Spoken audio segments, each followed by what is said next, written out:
সরকারি কর্মচারীদের সর্বশেষ পে স্কেল দেয়া হয় ২০১৫ সালে। এরপর তাদের আর বেতন বাড়েনি। সরকারি চাকরিজীবীদের দৈনন্দিন খরচ বেড়ে যাওয়ায় মূল বেতনের সঙ্গে নির্দিষ্ট হারে মহার্ঘ ভাতা দেওয়ার এই সিদ্ধান্ত নিয়েছে সরকার।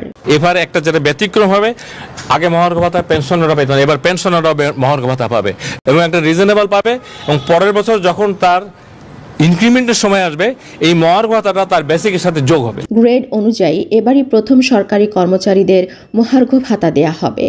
যারা পেছনের গ্রেডে চাকরি করেন তারা বেশি হারে এ ভাতা পাবেন, অর্থাৎ কর্মচারীদের মহার্ঘ ভাতা বেশি হবে। আর সামনের দিকে গ্রেডে চাকরির কারণে কর্মকর্তারা কম হারে ভাতা পাবেন। অর্থ মন্ত্রণালয় এ সংক্রান্ত একটি প্রস্তাবের খসড়া চূড়ান্ত করেছে, যা অনুমোদনের জন্য প্রধান উপদেষ্টার কাছে পাঠানো হবে।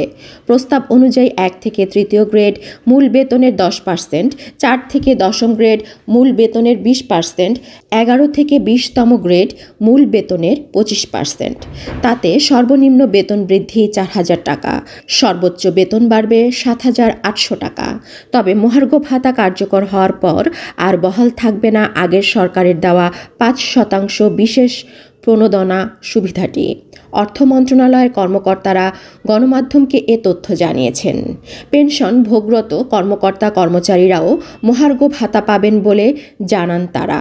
সবকিছু ঠিক থাকলে ফেব্রুয়ারি মাসের বেতনের সঙ্গেই মহার্ঘ ভাতা দেওয়ার প্রস্তাব রয়েছে অর্থ মন্ত্রণালয়ের।